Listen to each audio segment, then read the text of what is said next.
প্রিয় দর্শক আসসালামু আলাইকুম। আমি জিনিয়া ঢাকা মিরপুর থেকে আবারও চলে আসলাম নতুন আরেকটি ভিডিও আপনাদের সঙ্গে শেয়ার করার জন্য।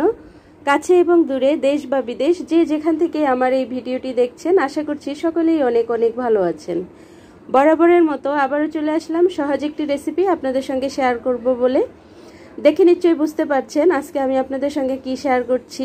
হ্যাঁ, এটা হচ্ছে নবাবী সেমাই, এটা হচ্ছে কাস্টার্ড নবাবী সেমাই। আর এই সেমাইটা খেতে অসাধারণ লাগে। আর কাস্টার্ড দিয়ে যদি কেউ ট্রাই করে না থাকেন, অবশ্যই রেসিপিটা ফলো করে বাসায় ট্রাই করবেন।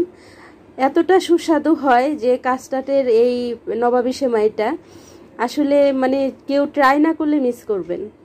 তো চলুন কথা না বাড়িয়ে আমরা মূল রেসিপিটা দেখে নিই। এখানে আমি ঘি দিয়ে দিলাম 2 চামচের মতো, আর দিয়ে দিলাম কাজু বাদাম। বাদামের পরিমাণটা আপনারা বাড়িয়ে বা কমিয়ে নিতে পারবেন, কোনো অসুবিধা নেই। আর এখানে দিয়ে দিলাম কিছুটা কিশমিশ, আর কিশমিশটা হালকা ভেজে নিব।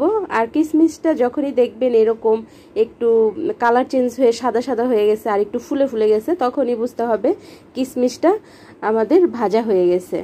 আর দিয়ে দিলাম কিছুটা পেস্তা বাদাম। পেস্তা বাদাম একটু সবুজ সবুজ হয়, কালারে দেখতে ভালো লাগে, এর জন্য দিলাম। এটা দিতে না চাইলে শুধু কাঠবাদাম বা কাজু বাদাম, আর কারো হাতের কাছে এই সব বাদাম না থাকলে শুধু যে আমাদের চীনা বাদাম, সেই বাদামটা ভেজে খোসা ছাড়িয়ে তেলে ভেজে নিলেও হবে। তো এখানে আমি 2 চামচ ঘি দিয়ে দিলাম সেমাইটা ভেজে নেওয়ার জন্য। আর এটা হচ্ছে প্রিন্সের লাচ্ছা সেমাই, আমাদের মিরপুরের যে প্রিন্স, সেই প্রিন্সের লাচ্ছা সেমাইটা এত সুন্দর ফ্লেভার হয়। আর এটা একদমই ঘিয়ে ভাজা। আর এটা যেভাবে দুধে ভিজিয়ে খান বা জর্দা সেমাই বা নবাবী সেমাই যেভাবেই রান্না করেন না কেন, খেতে ভালো লাগে। তো আমি বেশিরভাগই বনফুলের লাচ্ছা সেমাইটা আর প্রিন্সের লাচ্ছা সেমাইটা এইভাবে রান্না করে থাকি।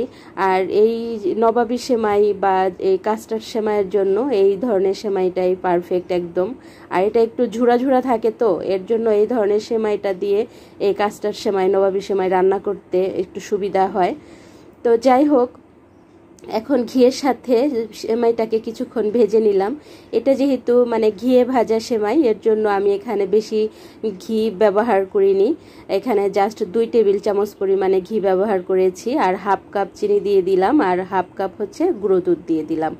এখানে চিনিটা গলানোর জন্য কোনো রকম দুধ বা পানি বা অন্য কিছু ব্যবহার করার কোনো প্রয়োজন নাই। এটা মিডিয়াম থেকে লো হিটে ধীরে ধীরে ভাজতে ভাজতে এই চিনিটা গলে যাবে। এখানে চিনিটা গলানোর জন্য কোনো কিছু দুধ পানি ব্যবহার করতে হবে না। তো এখানে এই যে পাউডার মিল্কটা যে আমি দিলাম, এটা অবশ্যই চেষ্টা করবেন দেওয়ার জন্য। আপনারা আপনাদের পরিমাণ মতো বাড়িয়ে বা কমিয়ে দিতে পারবেন, কিন্তু অবশ্যই স্কিপ করা যাবে না, এখানে পাউডার মিল্কটা দিতেই হবে। এই পাউডার মিল্কটাই এই ভাজা সেমাইটা খেতে অনেক ভালো লাগে আর কি, স্বাদ বাড়ায় এই পাউডার মিল্কটা। আর এখন খুব ভালো করে নেড়েচেড়ে আমি মিশিয়ে নিব। আর বন্ধুরা, এখন পর্যন্ত ভিডিওর সঙ্গে থেকে ভিডিওটি যারা উপভোগ করছো, একটি লাইক দিতে ভুলে গেছো, ছোট্ট একটি লাইক দিয়ে ভিডিওটি কন্টিনিউ করার অনুরোধ রইল। কেননা আপনার একটি ছোট্ট লাইক আমার এই ভিডিওটি অনেকের কাছে পৌঁছে দিতে সহযোগিতা করে, অতএব লাইকটা খুবই ইম্পর্টেন্ট।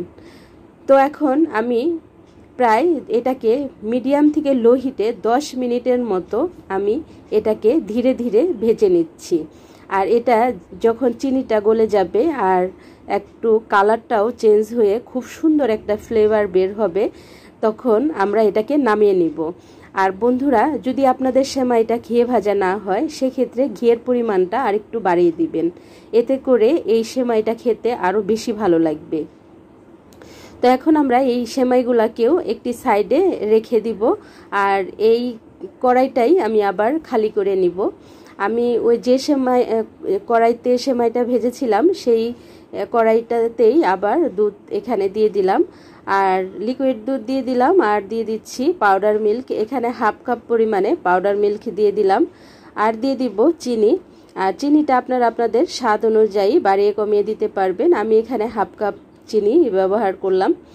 আর এখন দিয়ে দিব হচ্ছে একটু সামান্য একটু লবণ। লবণটা একটু দিয়ে দিবেন, এতে করে মিষ্টি খাবারের স্বাদটা ব্যালেন্স হয়ে যায়। তো আমি একটু সব ধরনের মিষ্টি খাবারেই চেষ্টা করি একটু লবণটা দিয়ে দেওয়ার জন্য।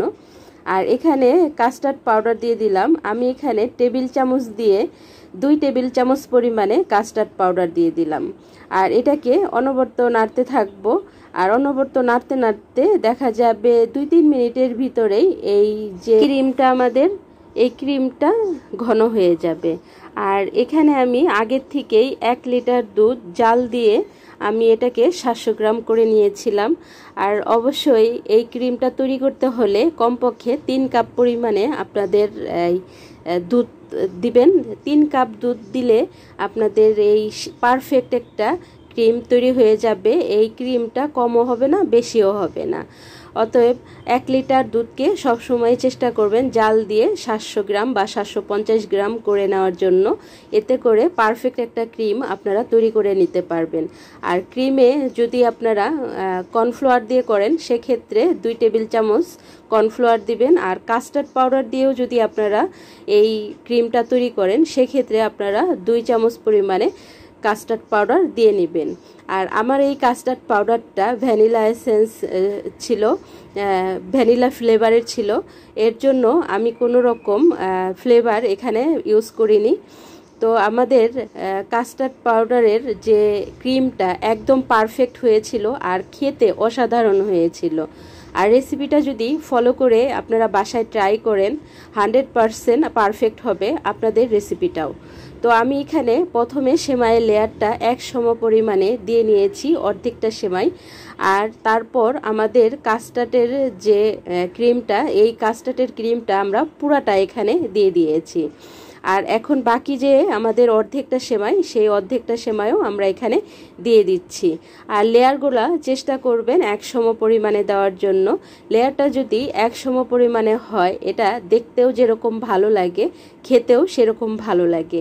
আর এই সেমাইটা রান্না করার পর কমপক্ষে 2 ঘন্টা ফ্রিজে রাখবেন, তারপর আপনারা সার্ভ করবেন।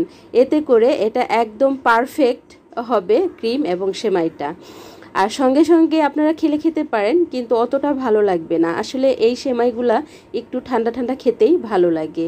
তো আমরা যে বাদামগুলো ভেজে রেখেছিলাম সেই বাদামগুলো দিয়ে এইটাকে ডেকোরেশন করে নিলাম। আপনারা চাইলে বাদাম, কিশমিশ, এই কাজু এগুলা আরও কিছু দিয়ে বাড়িয়ে নিতে পারেন। তো আমার এতটুকুই পারফেক্ট মনে হয়েছে, তাই আমি এতটুকুই দিয়েছি। বন্ধুরা, আমার চ্যানেলে যারা নতুন, আমার চ্যানেলটিকে সাবস্ক্রাইব করে বেল আইকনটি বাজিয়ে দেওয়ার অনুরোধ রইল। আর অলরেডি যারা আমার চ্যানেলটিকে সাবস্ক্রাইব করে সবসময় আমার পাশে থেকে আমাকে সাপোর্ট দিচ্ছেন তাদেরকে অসংখ্য ধন্যবাদ জানাচ্ছি। আর নতুন বন্ধু যারা, অবশ্যই 24 ঘন্টা অপেক্ষা করবা। 24 ঘন্টা পর আমিও আসব তোমাদের চ্যানেলটিকে ভিজিট করে তোমাদের পরিবারের সদস্য হয়ে তোমাদের পাশে থাকার জন্য। তো হয়ে গেল আমাদের কাস্টার্ড সেমাই। খুবই সহজভাবে তৈরি করার চেষ্টা করেছি। আশা করছি ভিডিওটি ভালো লাগবে। আর ভিডিওটি যদি কোনো অংশে ভালো লেগে যায় লাইক, কমেন্ট, শেয়ার করবেন। তো ভালো থাকবেন। আল্লাহ হাফেজ।